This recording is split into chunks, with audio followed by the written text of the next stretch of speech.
ದೇವರಂದರೆ ಆವತ್ತಿಂದ ತುಂಬ ನಂಬಿಕೆ ಇದೆ. ಸ್ವಾಮಿ ಅಂದರೆ ಇನ್ನು ಅವ್ರ ಗುರು ಅಲ್ವಾ, ಅವ್ರು ಹೇಳಿದ್ದು ಸತ್ಯ.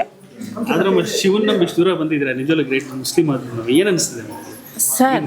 ನನಗೆ ಒಳ್ಳೇದಾಗಿದ್ದಕ್ಕೆ ತಾನೇ ನಾನು ಬಂದಿದ್ದೀನಿ. ಅವ್ರು ಹೇಳಿದ ಮೇಲೆ ನನಗೆ ಒಳ್ಳೇದಾಯಿತು. ಈ ಥರ ಅಂತಲ್ಲ, ಫಸ್ಟು ಮನೇಲಿ ಹೆಣ್ಮಕ್ಳಿಗೆ ಏನು ಬೇಕು? ನೆಮ್ಮದಿ ಬೇಕು. ನೆಮ್ಮದಿ ಇಲ್ಲ ಅಂದರೆ ಜೀವನ ಮಾಡೋಕ್ಕೆ ತುಂಬ ಕಷ್ಟ. ಆ ನೆಮ್ಮದಿ ಸಿಕ್ಕಿದ್ದಕ್ಕೋಸ್ಕರ ನಾನು ಇವತ್ತು ಬಂದಿದ್ದೀನಿ. ನೋಡಿ, ನನ್ನ ಮಗಳನ್ನ ಕರ್ಕೊಬಂದಿದ್ದೀನಿ ಇಲ್ಲಿಗೆ, ಸ್ಕೂಲ್ ರಜಾ ಹಾಕಿಸಿ. ಮಗಳನ್ನ ಕರ್ಕೊಂಬರಕ್ಕೆ ಏನು ಕಾರಣ?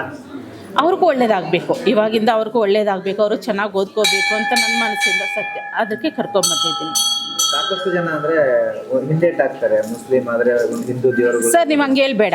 ನಮ್ಮ ಮುಸ್ಲಿಮ್ಸು ತುಂಬ ಜನ, ನಾನು ಸತ್ಯವಾಗಿ ದೇವಸ್ಥಾನದಲ್ಲಿ ನಿಂತ್ಕೊಂಡು ಸುಳ್ಳು ಹೇಳ್ಬಾರ್ದು, ತುಂಬ ಜನ ಹೋಗ್ತಾ ಇದ್ದಾರೆ. ಒಬ್ರಿಗೆ ಗೊತ್ತಿಲ್ಲ ಅಂತ ಒಬ್ಬರು. ಈಗ ನೀನು ನನ್ನ ತಮ್ಮ ಅನ್ಕೋರಿ, ನಿಮ್ಗೆ ಗೊತ್ತಿಲ್ಲ ಅಂತ ನಾನು ಹೋಗ್ತೀನಿ, ನನಗೆ ಗೊತ್ತಿಲ್ಲ ಅಂತ ನೀವು ಹೋಗ್ತೀರಿ. ಹೊರಗಡೆ ಹಂಗೆ ಮಾತಾಡ್ತಾ ಇದ್ದಾರೆ. ಬಟ್ ತುಂಬ ಜನ ಹಿಂದೂ ದೇವಸ್ಥಾನಕ್ಕೆ ಹೋಗಿ ಅಲ್ಲಿ ಏನು ಹೇಳ್ತಾರೋ ಪರಿಹಾರಗಳೆಲ್ಲ ಮಾಡಿಕೊಂಡು ಚೆನ್ನಾಗೂ ಇದ್ದಾರೆ. ನಿಮ್ಮ ಪ್ರಕಾರ ಇಲ್ಲಿ ಜಾತಿ ಮುಖ್ಯ ಅಲ್ಲ? ಇಲ್ಲಿ ಜಾತಿ ಮುಖ್ಯ ಅಲ್ಲ ಸರ್. ಏನು ಸಮಸ್ಯೆ ಕಷ್ಟ ಇದೆಯೋ ದೇವ್ರ ಹತ್ರ ಬಂದ ಮೇಲೆ ಎಲ್ಲ ಜಾತಿ ಒಂದೇ, ಎಲ್ಲ ಮನುಷ್ಯರು ಒಂದೇ. ಅವರ ಇವರ ಅಂತ ಮಾತು ಇಲ್ಲಿ ಮಾತಾಡಲೇಬಾರ್ದು. ಅನ್ನ ಅಂದಮೇಲೆ ಎಲ್ಲರೂ ತಿಂತೀವಿ, ಹೌದಾ? ಅದು ಹೆಂಗೆ ಬೆಳೆಯುತ್ತೆ ಅಂತ ಕೇಳಲ್ಲ. ಅನ್ನ ಮಾತ್ರ ತಿಂತೀಮಾ?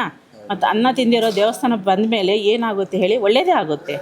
ಅದು ತಿಂದ ಮೇಲೆ ಅನ್ನ ರುಚಿ ಗೊತ್ತಾಗುತ್ತೆ. ದೇವರು ಒಂಥರ ಬಂದ ಮೇಲೆ ಅವ್ರ ಪವಾಡನೂ ಗೊತ್ತಾಗುತ್ತೆ. Thank you.